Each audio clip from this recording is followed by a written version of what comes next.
आदाबर से मैं हूं सफीउल्लाह, आप देख रहे हैं 4 टीवी खबरनामा। सबसे पहले नजर डालते हैं सुर्खियों पर। महकमे जंगलात में मखलूआ जायदादों का तकर्रुर और जंगलाती इलाकों का तहफ़्फ़ुज़ करने का चीफ मिनिस्टर तेलंगाना ने किया ऐलान। दिल्ली असेंबली इलेक्शन में मजलिस इत्तेहादुल मुस्लिमीन हिस्सा नहीं लेगी, बेस्ट ओवैसी का ऐलान।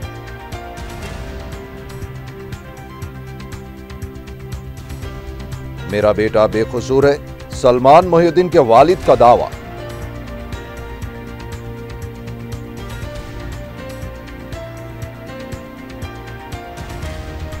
डाकाज़नी व सरक़े की वारदातों में मुलविस 7 रुकनी टोली को साबराबाद पुलिस ने गिरफ्तार कर लिया।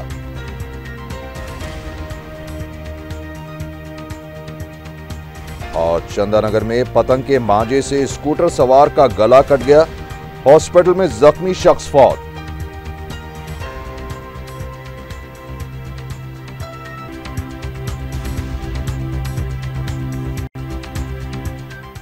और अब खबरें तफसील से।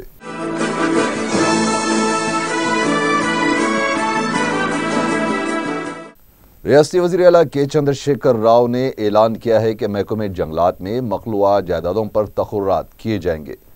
रंगारेड्डी जिले के दोलापल्ली फॉरेस्ट अकादमी में लोगो और डायरी की रस्म इजरा अंजाम देने के बाद वज़ीर आला ने तयख़ुन दिया है कि महकमे जंगलात के ओहदेदारों के मसाइल को भी हल किया जाएगा। उन्होंने कहा कि महकमे जंगलात के ओहदेदारों की तरक्की और दीगर मुराद की फराहमी के लिए भी हुकूमत संजीदा है। उन्होंने कहा कि तेलंगाना रियासत के जंगलाती इलाकों के तहफ़्फ़ुज़ और तरक्की के लिए हुकूमत महकमे को पूरी मदद फराहम करेगी और कहा कि रियासत को सरसब्ज़ व शादाब रखना हुकूमत का मकसद है। वज़ीर आला ने कहा कि तेलंगाना हुकूमत जंगलात के तहफ़्फ़ुज़ के लिए ज़रूरत पड़ने पर क़ानून में तरमीम भी करेगी। जंगलात के मुक़दमात की यकसुई के लिए फास्ट ट्रैक अदालत कायम की जाएगी। तेलंगाना हुकूमत ने पेट्रोल और डीजल के वैट में 2 रुपये फी लीटर का इजाफा किया है। इस सिलसिले में जियो नंबर MS-3 जारी किया गया। वाज़ेह है कि हुकूमत पहले ही पेट्रोल पर 31% और डीजल पर 22.25% वैट वसूल कर रही है। ऑयल कंपनियों की तरफ से पेट्रोल और डीजल की कीमतों में कमी का ऐलान किया गया था, लेकिन मरकजी हुकूमत की तरफ से एक्साइज ड्यूटी में 2 रुपये के इजाफे और अब फिर रियासती हुकूमत की तरफ से भी वैट में इजाफे से अवाम को कोई राहत नहीं मिली है।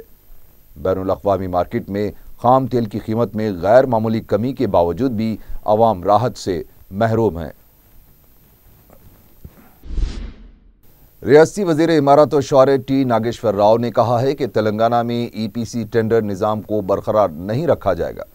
पंचायत राज इमारत व शौहरे बल्दी नज़्म के आपाशी प्रोजेक्ट्स के लिए टेंडर्स निज़ाम को खतियत देने के लिए सेक्रेटरीट में वज़रा का जायज़ा इजलास मुनक़िद हुआ।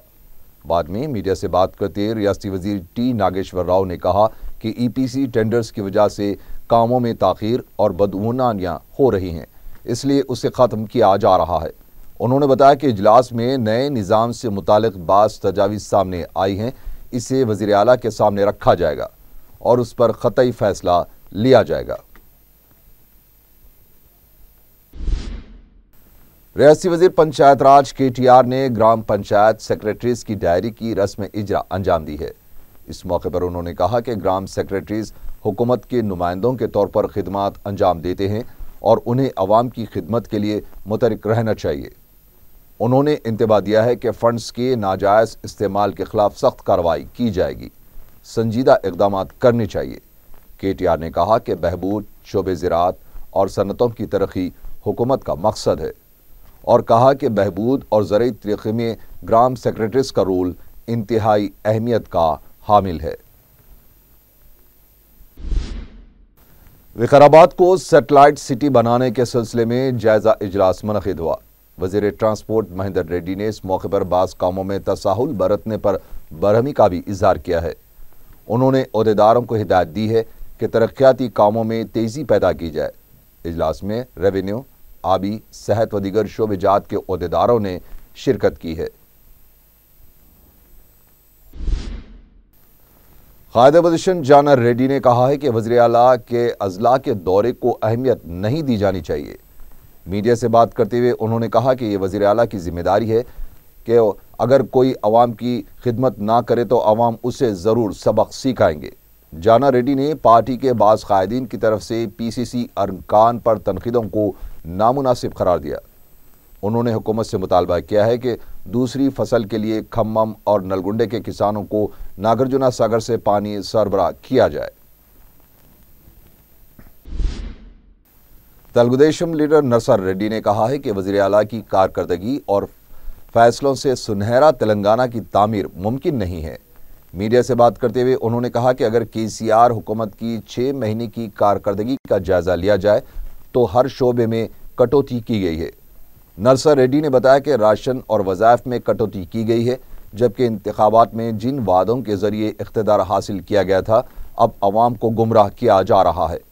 नरसर रेड्डी ने इल्ज़ाम लगाया कि तेलंगाना तहरीक के गद्दारों को काबीना में शामिल किया गया है, जबकि तहरीक में जान देने वालों को फरामोश कर दिया गया। तेलुगुदेशम लीडर ने कहा कि केसीआर को पहले अपने अफराद खानदान की बदउनवानियों को ख़त्म करने के लिए टोल फ्री नंबर शुरू करना चाहिए। तेलंगाना कांग्रेस कमेटी का इजलास हफ्ते को गांधी भवन में मुनक़िद हुआ। पार्टी की रुकनियत साजी मुहिम और कांग्रेस को मुस्तकम करने के उमूर पर इजलास में तबादले ख्याल किया गया। बाद में मीडिया से बातचीत करते हुए मोहम्मद अली शब्बीर ने कहा कि रियासत के 10 अजला में 19,21,000 नामों का इंदराज हो चुका है। 4.5 लाख अरकान की तफसीलात गांधी भवन को मौसूल हो चुकी हैं। मोहम्मद अली शब्बीर ने बताया कि 20 ta 22 जनवरी तक दिग्विजय सिंह हैदराबाद के दौरे के दौरान अजीम तर बल्दिया के इंतखाबात के साथ साथ पार्टी को मुस्तकम करने के 11 अहम नुकात का जायजा लेंगे। उन्होंने बताया कि 25 जनवरी को जीएचएमसी के हर डिवीजन का जायजा लिया जाएगा। आंध्र प्रदेश कांग्रेस कमेटी के सदर रघुवीर रेड्डी ने कहा है कि फंड्स न होने का बहाना बनाते हुए नारा चंद्रबाबू नायडू तनख्वाहों की अदायगी को रोक रहे हैं। मीडिया से बात करते हुए उन्होंने कहा कि अवाम से किए गए वादों पर अमल आवरी को टालने के लिए भी चंद्रबाबू नायडू गैर वाज़ेह मौक़िफ़ इख्तियार किए हुए हैं। उन्होंने कहा कि हुकूमत के पास फंड्स नहीं है तो फिर 1 लाख करोड़ रुपए का बजट किस तरह से पेश किया गया। रघुवीर रेड्डी ने कहा कि विजयवाड़ा में कॉन्फ्रेंस के नाम पर करोड़ों रुपए ज़ाया किए गए। रघुवीर रेड्डी ने आंध्र प्रदेश कांग्रेस कमेटी के आमिला अरकान और राब्ता कमेटी के अरकान के नामों का भी ऐलान किया है। उन्होंने बताया कि 25 तारीख को राब्ता कमेटी का पहला इजलास मुनक़िद होगा। वैसर कांग्रेस पार्टी ने पेट्रोल और डीजल की कीमतों में कमी ना किए जाने पर मरकज की एनडीए हुकूमत के मौक़िफ़ को तनकीद का निशाना बनाया है। मीडिया से बात करते हुए श्रीकांत रेड्डी और ए रामकृष्णा रेड्डी ने कहा कि बैनुल अक़वामी मार्केट में खाम तेल की कीमतों में गैर मामूली कमी के बावजूद भी अवाम को कोई फ़ायदा हासिल नहीं हो पा रहा है। वाईएसआरसीपी के अरकान असेंबली ने इल्ज़ाम लगाया कि एनडीए हुकूमत अवाम पर बोझ आयद कर रही है। श्रीकांत रेड्डी ने पेट्रोल और डीजल की कीमतों में फौरी कमी का मुतालबा किया है। उन्होंने कहा कि बैनुल अक़वामी मार्केट में फ़ी बैरल $45 तक कीमत पहुँच गई है, लेकिन मुल्क के अवाम को कोई फ़ायदा नहीं पहुँचाया जा रहा है। तेलंगाना के लिए बीजेपी की पौरो यात्रा का 1 साल मुकम्मल होने पर पार्टी कायदी ने कहा कि तेलंगाना की तश्कील किसी की मेहरबानी नहीं बल्कि अवाम की जिदोजहद की वजह से अमल में आई है। तेलंगाना के बीजेपी के सदर किशन रेड्डी ने कहा कि बाज़ सियासी जमातें तेलंगाना की तश्कील का सहरा अपने सर लेना चाहती हैं, जो मुनासिब नहीं है। 1969 अवाम की जिदोजहद और कुर्बानियों से तेलंगाना हासिल हुआ है। इस मौके पर बीजेपी के सदर लक्ष्मण ने कहा कि तश्कील तेलंगाना के बाद भी अवाम के मसाइल जूं के तूं बरकरार है। अब बीजेपी अवामी मसाइल की यकसुई के लिए पौरो यात्रा का आगाज़ करेगी। इस मौके पर मरकज़ी वज़ीर बंडारू दत्तात्रेय ने कहा कि तेलंगाना की तरक्की के लिए मरकज़ मुमकिन ताउन फ्राहम कर रही है। सदर मजलिस बैरिस्टर असदुद्दीन ओवैसी ने वाज़ेह किया है कि दिल्ली के असेंबली इंतखाबात में मजलिस हिस्सा नहीं लेगी। मीडिया से बात करते हुए बैरिस्टर ओवैसी ने कहा कि दिल्ली में मजलिस को मुस्तकम बनाने के लिए काम जारी है। तहम उन्होंने दिल्ली के अवाम से अपील की है कि वो सेक्युलर उम्मीदवारों को कामयाब बनाएं। बैरिस्टर ओवैसी ने कहा कि उत्तर प्रदेश के असेंबली इंतखाबात में मजलिस हिस्सा लेगी और रियासती उत्तर प्रदेश में मजलिस का तंजीमी काम मनज़म तरीके से जारी है।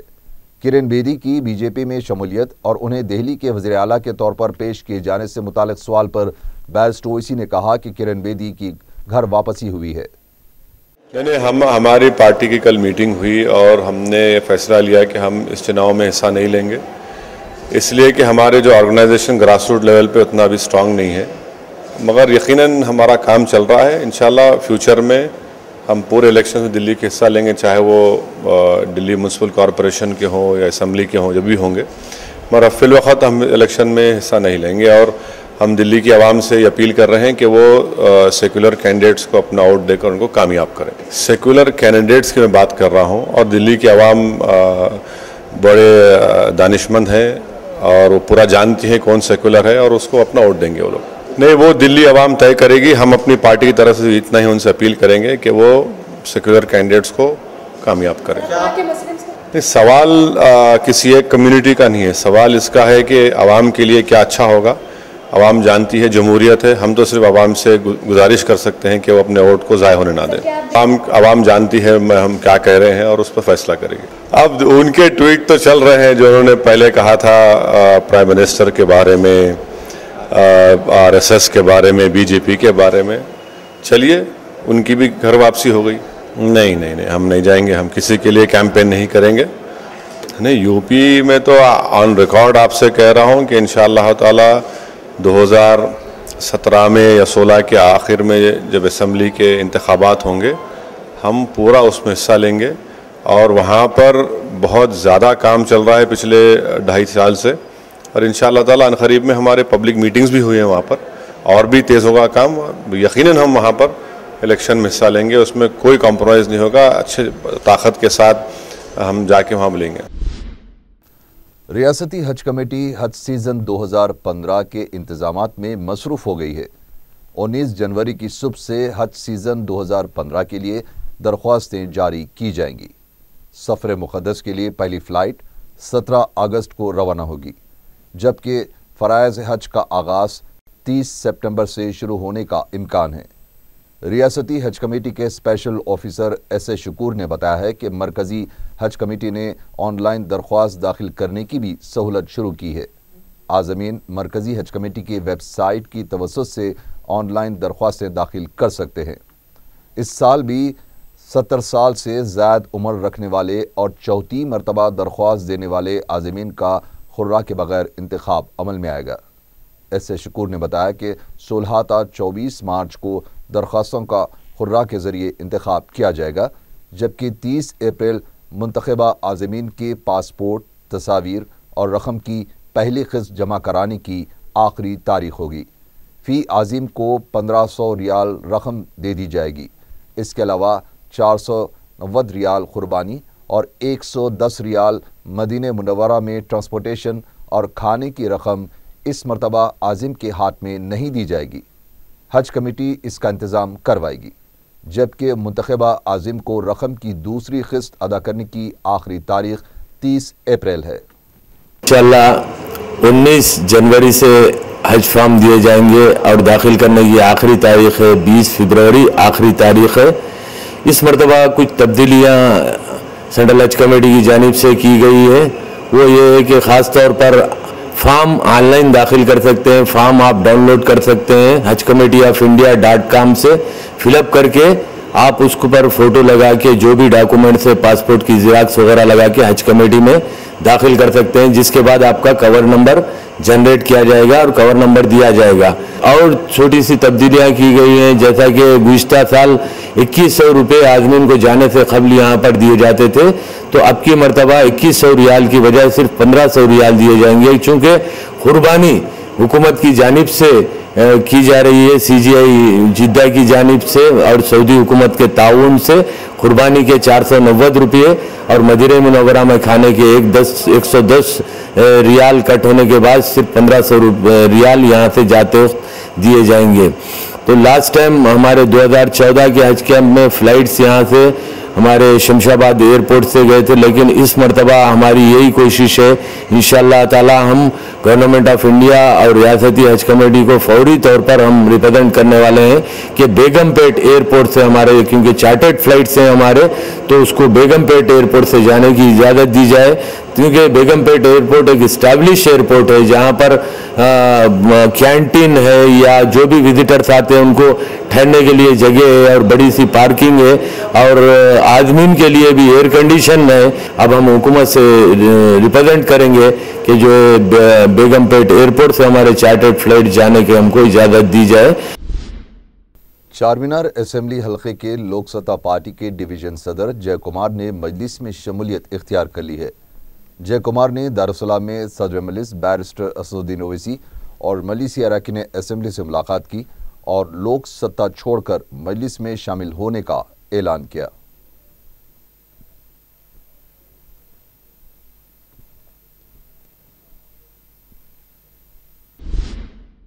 मजलिस के जनरल सेक्रेटरी व रुकन असेंबली चारमीनार अहमद पाशा खादरी ने पुराना पुल के इलाके पारदीवाड़ा में बरखी मसाइल के खिलाफ एहतजाजी धरना दिया।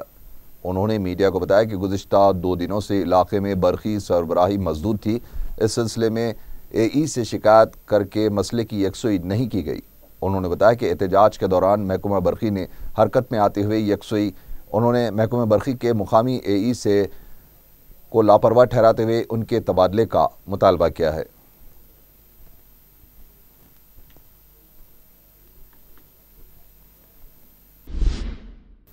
मजलिस की जानिब से अमान नगर B के इलाके के लिए 2 इब्तिदाई सुदूर का तकर्रुर अमल में आया है।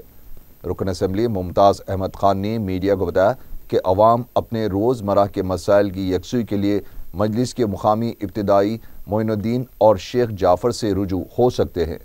उन्होंने बताया कि मजलिस मुकामी मसाइल की यकसुई के लिए हर मुमकिन कोशिश कर रही है ताकि अवाम को राहत हासिल हो।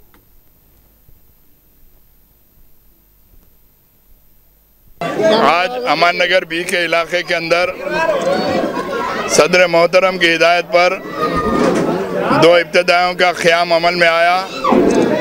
मजलिस इत्तेहादुल मुस्लिमीन हर बूथ पर सदर मोहतरम की हिदायत पर एक इब्तिदाई क़ायम कर रहे हैं, जिसका मकसद यही है कि मकामी आवाम के जो छोटे छोटे मसाइल हैं वो बआसानी हल हो जाएं।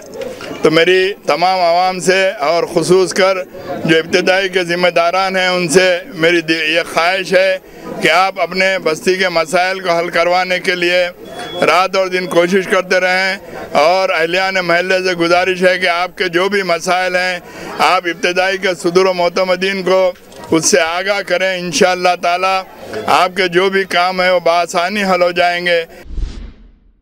दाइश में शामिल होने के लिए शाम जाने के इल्ज़ाम के तहत तहवील में लिए गए सलमान मोहिउद्दीन के वालिद मौज़िफ़ इंजीनियर अहमद मोहिउद्दीन ने उनके बेटे पर लगाए गए इल्ज़ामात को बेबुनियाद करार दिया है। 4TV से बातचीत करते हुए उन्होंने बताया कि उनका लड़का इंजीनियर है और अमेरिका में भी उसने मुलाजिमत की है। सिर्फ फैमिली वीज़ा ना मिलने की वजह से वो रोज़गार के लिए दुबई जा रहा था कि उसे गिरफ्तार कर लिया गया। उन्होंने कहा कि उनके बेटे ने कोई गलती नहीं की है। उन्होंने कौमी मीडिया के रोल पर भी नाराज़गी का इज़हार किया है। इस दौरान ये इत्तला मिली है कि सलमान मोहिउद्दीन को हफ्ते को राजेंद्र नगर में वाक़े जज के रूबरू पेश किया गया और उन्हें 14 दिन की तहवील में दिए जाने की इत्तला मिली है। He was going for a job. He is going for a job for Dubai. He is not involved in any criminal activity. I am telling you again, he was going for a job to Dubai because it is a commercial area. Completely all lies. You see, he is married, he is having 1 son and 1 daughter. There is no doubt that all these allegations are false and baseless. शहर के चंदा नगर इलाके में पतंग के मांझे ने एक शख्स की जान ले ली है। तफसीलात के मुताबिक स्कूटर पर जा रहे शख्स के गले में मांझा फंस गया, जिससे इसका गला बुरी तरह से कट गया। जख्मी शख्स को फौरी दवाखाना ले जाया गया, जहां उसकी मौत हो गई। नाश को पोस्टमार्टम के लिए दवाखाना मुंतकिल किया गया है। मजीद तहकीकात जारी है। चीनी मांझे का इस्तेमाल आम हो गया है, जिससे कई हादसे भी पेश आ रहे हैं। परिंदे भी इससे मुतासिर हो रहे हैं। इस मांझे के खिलाफ कई तंजीमें मुहिम भी चला रही हैं।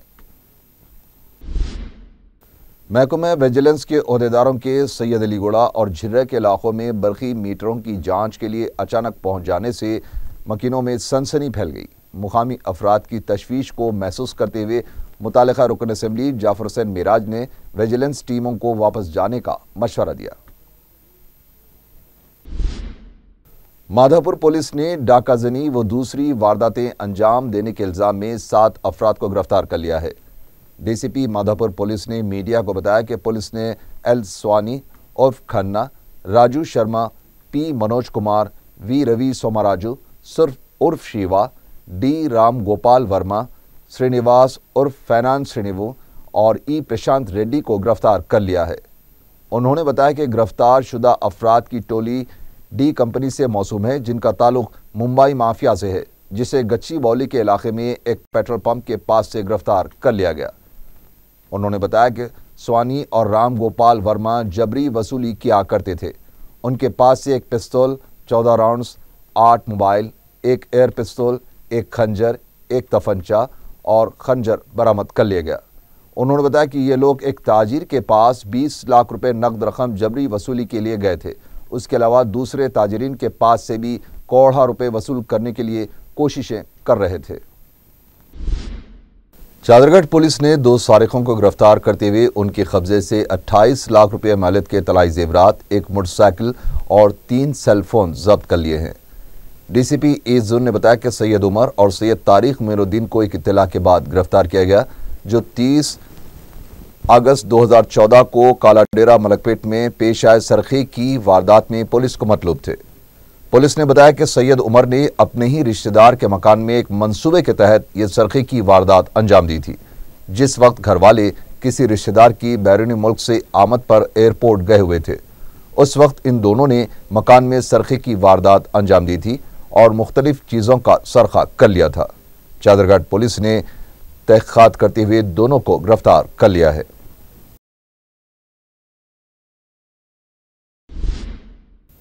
शाहीन नगर के एक मकान से 33 तोले के तलाई जेवरात, 41,000 रुपये नकद रकम के अलावा इलेक्ट्रॉनिक अशिया का सरखा कर लिया गया। मकान के मालिक घर के अफराद खाना के साथ जुमा के दिन एक तकरीब में शिरकत के लिए गए हुए थे। वापस घर पहुंचे तो घर का सारा साजो सामान बिखरा पड़ा था, जबकि अलमारी से तलाई जेवरात, नकद रकम के अलावा दूसरी अशिया गायब थी।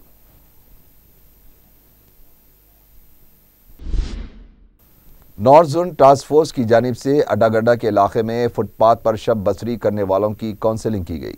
इस मौके पर सर्कल इंस्पेक्टर आनंद ने उन्हें मशवरा दिया है कि वो साफ सुथरे रहें और अपने मकानों में क़याम करें। उन्होंने मजीद बताया कि शहर को पाक साफ रखने में अहम रोल अदा करे और फुटपाथ पर गिलाजत ना करे। वाज़ेह है कि शहर के अक्सर मुकामात पर भिखारी, अपाहिज और दूसरे दिन और रात के औकात में सोए हुए दिखाई देते हैं, जिससे शहर हैदराबाद की इमेज पर असर पड़ रहा है, क्योंकि गुज़िश्ता 1 साल से अंदरूनी मुल्क और बैरूनी ममालिक के सयाहों की हैदराबाद में आमद में गैर मामूली इजाफा हुआ है। राजेंद्र नगर पुलिस ने नाइजीरियाई बाशिंदों को गिरफ्तार कर लिया है, जो एक मकान में बगैर दस्तावेजात रह रहे थे। पुलिस ने मीडिया को बताया कि गिरफ्तार शुदा अफराद में सिर्फ एक के पास पासपोर्ट मौजूद था, जिसकी तारीख खत्म हो चुकी थी, जबकि माबाकी 5 अफराद के पास कोई ट्रैवल दस्तावेज या शिनाख्ती कार्ड नहीं था। उन्होंने बताया कि गिरफ्तार शुदा अफराद एक किराए के मकान में रह रहे थे। पुलिस ने बताया कि गिरफ्तार शुदा अफराद को हफ्ते के दिन अदालती तहवील में दे दिया गया है। पुलिस ने शहरियों से अपील की है कि वह ऐसे अफराद को मकान किराए पर ना दे जिनके पास कोई पासपोर्ट या शिनाख्ती कार्ड मौजूद नहीं है।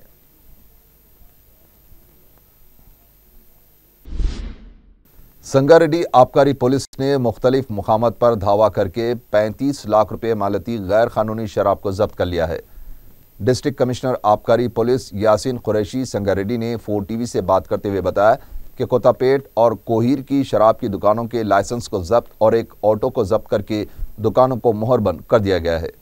उन्होंने बताया कि गैर कानूनी शराब फरोख्त करने के कारोबार में 14 अफराद में से 11 अफराद को गिरफ्तार कर लिया गया है, जबकि माबाकी अफराद फरार होने में कामयाब हो गए हैं। आखिर में सुर्खियां एक बार फिर। महकमे जंगलात में मखलूआ जायदादों का तकर्रुर और जंगलाती इलाकों का तहफ़्फ़ुज़ करने का चीफ मिनिस्टर तेलंगाना ने किया ऐलान। दिल्ली असेंबली इलेक्शन में मजलिस इत्तेहादुल मुस्लिमीन हिस्सा नहीं लेगी, बेस्ट ओवैसी का ऐलान।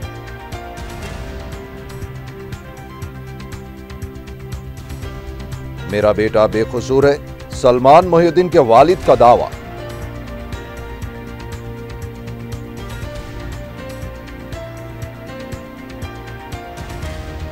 डाकाज़नी व सरक़े की वारदातों में मुलविस 7 रुकनी टोली को साबराबाद पुलिस ने गिरफ्तार कर लिया।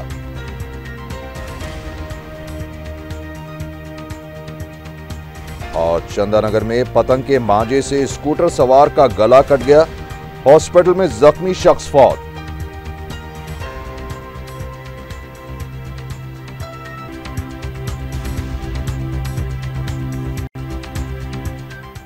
इसी के साथ ही 4 टीवी खबरनामा यहीं खत्म हुआ। अल्लाह हाफिज।